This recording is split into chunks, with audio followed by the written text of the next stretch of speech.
Hey Aries, how are you? It's me, Lauren B. Welcome to the Untitled Tarot.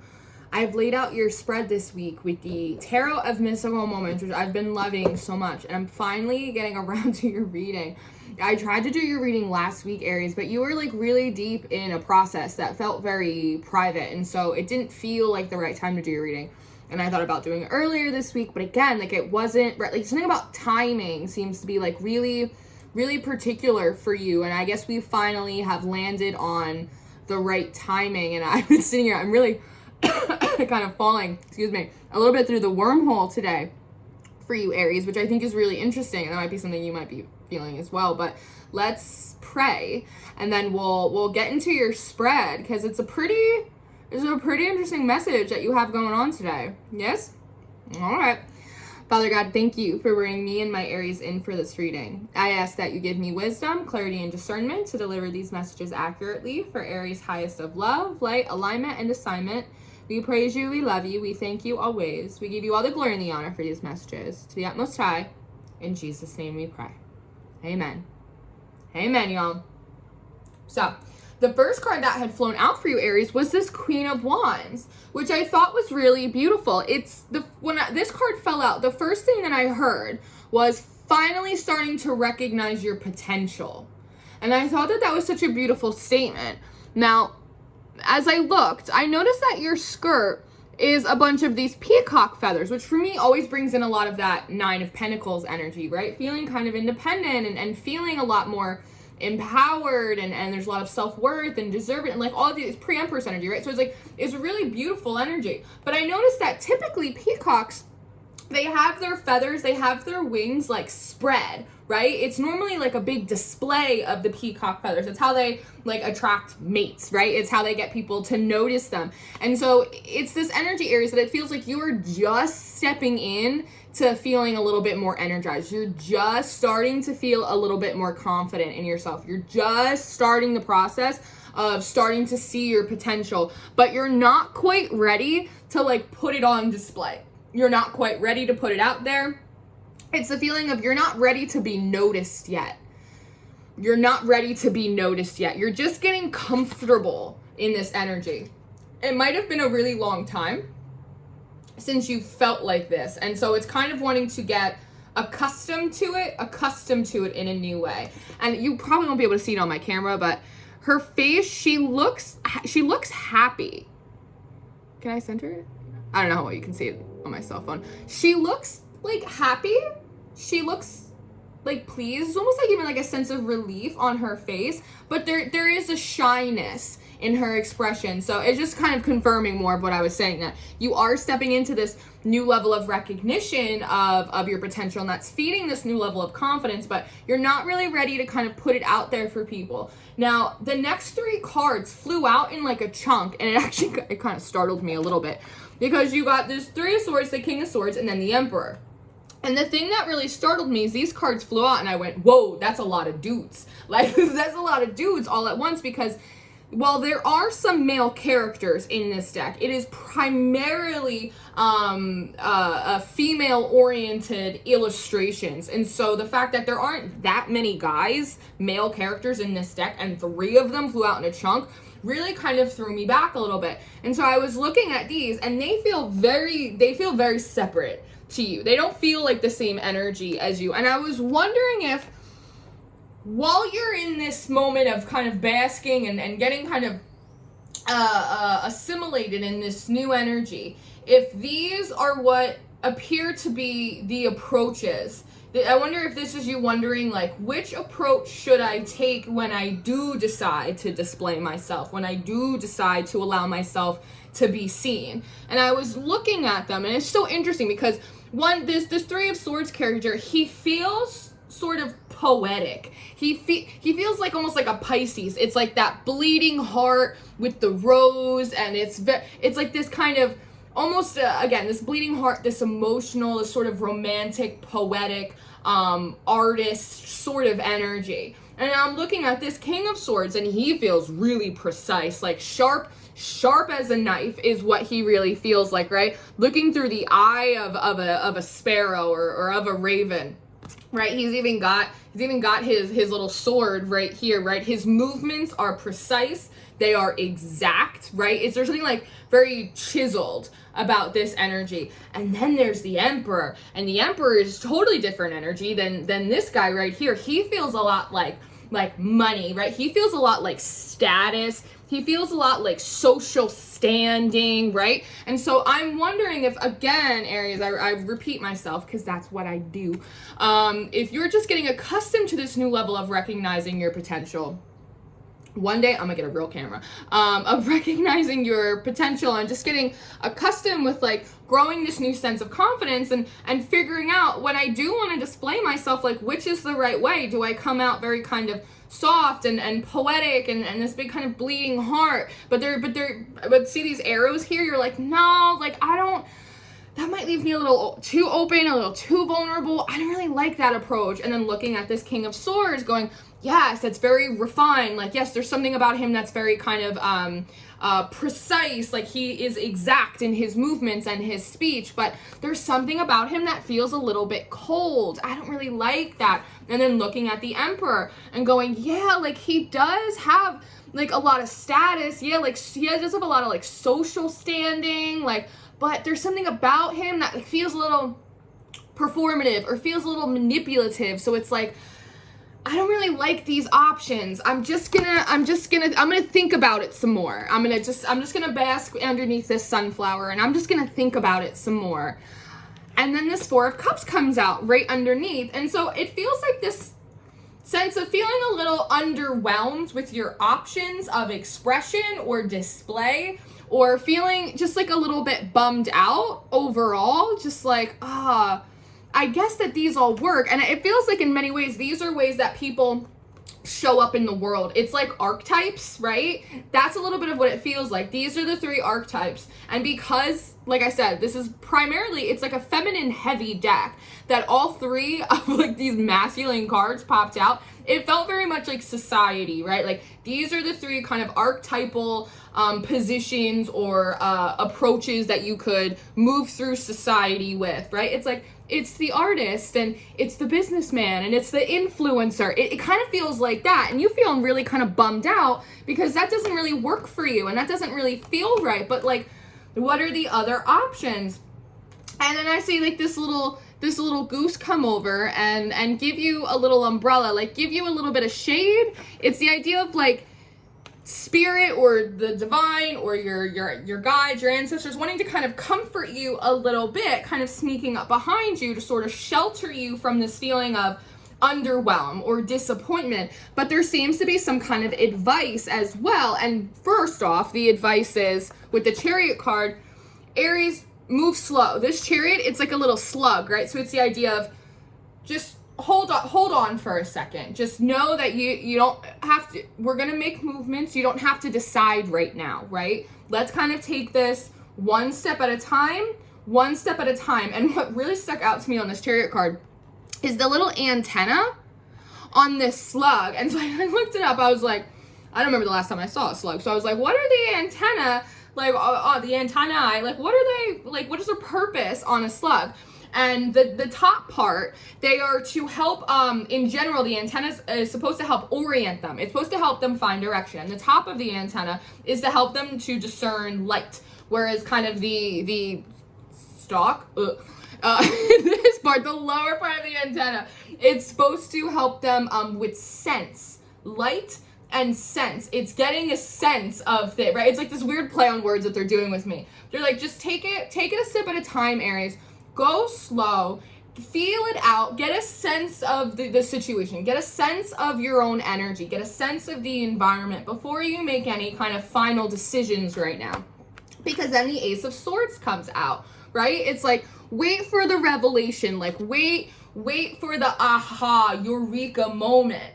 But I was staring at these two cards and I realized that the top of this Ace of Swords looks exactly like this snail, right? And then as you get closer to the center of this Ace of Swords on the head, I realized that it looks a lot like the spoke in this wheel. And then this wheel on the Chariot starts looking to me a lot like the Wheel of Fortune, right? So it's the idea of you, Aries, feeling like you're going to have this aha moment, and that is going to give you the most fortunate approach. It's going to let you know which one of these options is going to be the best one for you. However, if you notice, there's a little keyhole at the top of the mind, but you have a key in your hand. And so it's this idea that you can put this key in your mind, you can choose one of these options, but it's actually not the best way forward for you.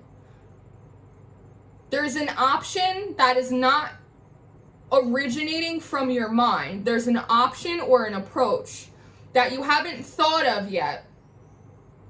And that is going to be the best course of action for you. So what is it? It's the Knight of Cups. It's actually not to try and quantify it. It's not to try and formulate the best approach, but instead, the answer isn't coming from your mind. It's coming from your heart. And as I pulled this card and I was staring at it on the Shufflemancy, you had that song by Maroon 5, My Heart's a Stereo. My heart's a stereo, it beats for you, so listen close. That, and I was like, wait, holy guacamole, there's a little heart on this harp, and it's like, it's this whole thing that I think, Aries, so often you try and, like I said, you try and quantify or formulate or intellectually figure out the right approach, how you want to display yourself, how you want to show up, how you want to, whatever's going to be like most effective. But I think sometimes you might burn yourself out or overexhaust yourself, get very frustrated when those don't work. It's because the answer doesn't come from the mind. The answer has to come from the emotions. And it reminds me of the fact that your emotional body.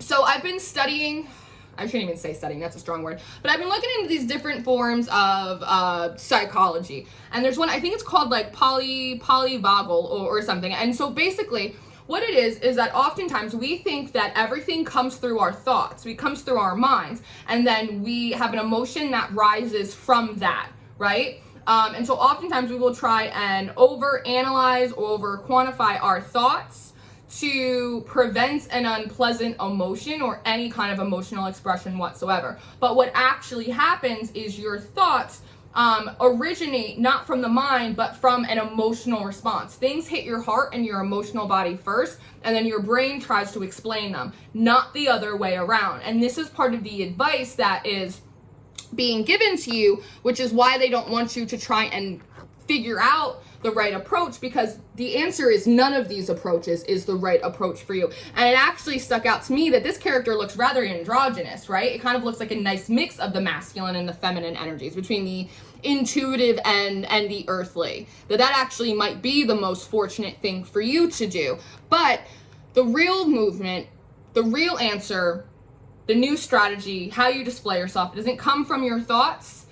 It comes from your emotions, that your emotions have a greater impact on your thoughts than you realize. And by tapping into those antenna, right, picking up the signal, the melody, using your heart as a stereo, you're going to know what the right way to go is. Because then the Eight of Wands comes out, right? It's the idea of if you channel the information through your heart, if you listen to your heart, I know it's such like a coffee mug thing, but instead of trying to intellectualize it, then that is actually the thing that's going to be allowing you to have the movement that you want, by listening to the back and forth communication from your heart to your mind, and not from your mind into your heart. So after that, we have the Seven of Wands coming out, which I thought was really interesting, because now you have these bars, and it's like you're trying to like pull them apart right in front of your chest cavity, like right where your heart is. And it's the idea of needing to use this masculine energy that you have, right?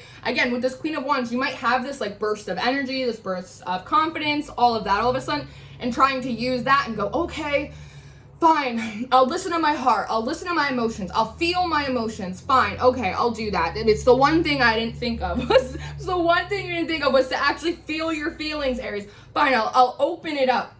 And when this card flew out, you had that song Help I'm Alive by Metric come on the Shufflemancy for you. Help I'm alive, my heart is beating like a hammer. It's hard to be soft. and it's tough to be tender. And I went, whoa, like that's absolutely crazy. Like that really is like just that little sync right there. And it stuck out to me that he has this little like handlebar mustache, and it made me think of like handlebars on a bicycle. And what do you need to do to effectively ride a bicycle? You need to find your balance. Like you need to find your equilibrium, and you having to move through your emotional body instead of through your intellect is like riding a bicycle with no handlebars. And so you are trying to almost use your brute force or use sheer will in order to allow yourself to expose your heart, expose your feelings, expose your chest cavity. But the Page of Cups comes out next, and right underneath this Chariot. So it's almost like the advice comes in again and goes, Aries, no. Aries, no. Not that hard. Aries, not that rough. Feeling your feelings, allowing messages, allowing the right guidance to come through your heart and not through your mind. It's not an act of self-discipline. And that's a thing right here. Do you see how it's like she's just hanging out with this little fish and this little coffee mug? It's like they're having like a little tea time. It's like, it's very relaxed. And because she's in the feminine energy, it's like, Aries, no, don't move into that action. The masculine energy is action, right? It is doing, whereas the feminine energy is being. They're like, no, Aries, don't do anything. Don't try to feel your emotions. Don't see this as an exercise in self-discipline. Just be with your emotions. Observe the flow. Stay in your feminine energy, because then you have the Strength card come out, and it always sticks out to me that it's like, this lion looks so sad, doesn't he? It's like he looks like someone just like hurt his feelings. And so like there's almost something about, and lions represent a lot of our pride, right? That it's almost like there's something like kind of humbling to your masculine energy. The aspects of you that want to do, that want to go, that want to enact, that it's like, that's the way you solve your problems. That's the way you get through stuff. That's also how you avoid stuff, is by doing, going, acting. The thing that you hate to do is to be, is to observe, is to feel. And so it's almost like the advice is like really to like deflate the sails. I see this this masculine aspect of you, right? The action-oriented side of you that feels a little bit deflated, but also feels like a little bit sad, because it's like it knows it's gonna have to evolve. The doing action part of you knows it has to evolve. But I also see your feminine energy sitting here comforting it, going, it's okay. It's okay. We don't have to do. And again, they're bringing it back up to that Queen of Wands. And so it might be this, part of the disappointment could be that you finally have energy again after a long time, or you're finally feeling more confident after a long time of feeling not very confident. And so your instinct is to take that energy and then go do something with it, right? Because you didn't have it and now you do, so you want to go do something with it. But again, that's not the advice. The advice is, we want you to observe the confidence. We want you to observe the energy. We want you to move slowly through it. We don't want you to do anything with it just yet. And that is very deflating to the action-oriented part of you, because then you have the Judgment come up, and it's almost like the decision has been made. Like the decision is final, Aries. Like you have to move through the heart space. You can't think about your feelings. You can't, you have to feel your feelings, and it's not supposed to be an act of self-discipline. The Judgment has been made, and so I see you going, okay, because then the Hangman falls out, and this is you kind of like unzipping, changing the perspective of how you communicate, how you receive communication, maybe even from like the celestial realm, how you receive communication from your higher self, right? How you want to communicate and express yourself, and again, those peacock feathers, and display yourself moving forward, realizing that it kind of needs to be deconstructed, because previously you thought you had to choose one of these three options, and part of the frustration was, again, not realizing that there were options that were different than this, but they were only options that could be discovered through the heart, through the emotional body, and not what was obvious or logical to the mind, right? Now, this got me, Aries. The Magician card, as you kind of unravel and unzip these perspectives, the Magician card flies out, and I'm looking at it, and as we're talking about changing your perspective and she's upside down, I felt this overwhelming urge to turn this card upside down. And I put it up on the shelf over here, and I was staring at it for a long time. And I realized that one, there looks like there's this little window in the hat, right? And I realized that it reminded me of the keyhole in this Ace of Swords card. And then I was also looking, and I realized that this hat is transparent. And so there's something about the window to the mind and the transparency of your thoughts, Aries, that if you were to actually, again, feel your feelings, you would be able to feel the transparency of your thoughts. And then I see the hand visible through this transparent hat, and I heard handiwork. And so there's something that you would only perceive through feeling it through the emotional body, Aries, is that it's really apparent or transparent that a lot of your thoughts are the result of someone else's handiwork or via the influence of someone else or a group or society. It's one of those not all of your thoughts are your thoughts kind of message. That if you feel it, you'll be able to perceive that your thoughts are quite apparently the handiwork or the influence of someone else or society at large. And as I continue to stare at this card, I realized that as the hat's upside down, like all of this stuff should be falling out. And I realized, wow, there's like a lot of stuff crammed in this hat. And it almost reminds me of when you pack like sand or something into like one of those sandcastle molds and you turn it upside down and nothing falls out because it's packed too tight.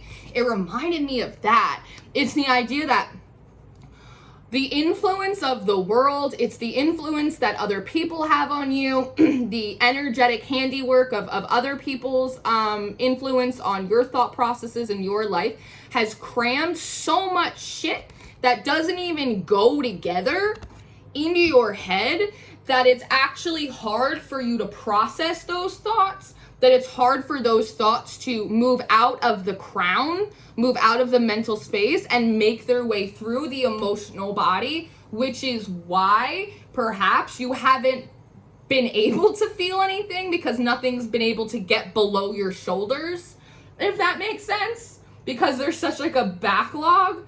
And if it was able to get below your shoulders and into your emotional body, you might have been able to perceive sooner that some of these approaches or some of the people or some of the ideas you have circulating around you didn't feel right. Because then the death card pops out and then here you go, right? It's like this opening up of the chest cavity that if you were to actually open up and look at your emotional body, look at anything below your shoulders, you would realize that there's this like wealth of growth deep down inside of you. All of these flowers, it's amazing. So it's this weird thing, Aries, about how it's apparent that the handiwork of other people's influence on you and your thought process has jammed up your brain, your psyche so much that your thoughts actually cannot move past your shoulders and be processed by your emotional body. And likewise, because of that, all of this wealth of beauty and growth that you have in your emotional body cannot make it up your shoulders to your crown for you to cognitively perceive it. Does that make sense? It was like I'm just sitting here with these cards and I'm like, what is going on? Like, this is bananas. I feel like I'm taking crazy pills. But what I loved is that the Page of Pentacles came out next, right? Which is kind of going back to this kind of student energy, kind of starting fresh and learning how to start with less. To start fresh, you have to start with less. And I see you learning how to water what is already inside of you before you start absorbing stuff from other people. And then the 10 of Wands comes out after that. And it's like, the more you do it and the more you explore, what's going on in your emotional body, in your heart space, it's actually, that's interesting. That's a message for me. The more you do that, you actually realize that there's so much growth than you realized was in your emotional body. And the 10 of Wands sometimes talks about like heaviness and burdens and all of that stuff, which makes me wonder, Aries, if some of this pressure that you're feeling isn't actually coming from the external world, but instead the call is coming from inside the house, that the pressure to perform, that the pressure to show up, that all this stuff that you might feel from the outside world is instead actually pressure coming from your emotional body, wanting to be perceived by you and wanting to be perceived by others. That the world isn't asking you to show up and be on display and perform. It's your feelings that are begging you to allow them to be seen and put on display and shown for all of their beauty. That the pressure is actually coming from inside. And even though with this King of Cups, you might keep like a very calm exterior and seem like things are always kind of smooth sailing for you, that may be why there may be like that constant fear of, or that feeling of uneasiness. That the only feeling you have been able to perceive up until this point is the feeling of uneasiness. That's why. But you have the Knight of Swords that is showing up at the bottom of your deck too, which I feel like really to me talks about the need to speak it, right? Again, the pressure is your emotions wanting to be seen, wanting to allow to be perceived by others, wanting to, and again, it's the Judgment. It's like, it's kind of like a final decision. It's like your higher self is like, that's enough, Aries. Like, we want to speak, we want to be heard. Remember, the Eight of Wands, communication. Let your emotions speak for themselves. Let your emotions speak for themselves. Six of Swords. Because that is how you're going to pull up the vibration of your environment. It's not so much that you have to move forward into a new chapter, to a new place. It's the idea of you have the ability to elevate through the elevation and the display of your emotions. That will have a greater impact on your mobility in your environment. Yes? Yes, Aries. So, this was a long one, but it had to be so. It had to be you. Now your energy is starting to get a little silly. I'm going to go and I'm going to pull a few more cards and do an extended reading for you. If you're interested in your extended reading, your individual extended and your individual monthly reading will be the top two Vimeo links below. If you're interested in multiple extendeds, multiple monthlies, spiritual development workshop, Patreon will be down below. If you want anything from me, personal reading, coaching session, energy work, etc., right down below. I love you, Aries. I love you very much. It's a big milestone for you. I'm really happy to see this. I appreciate you so much. Be nice to yourself. Be kind to each other. I'll see you next time.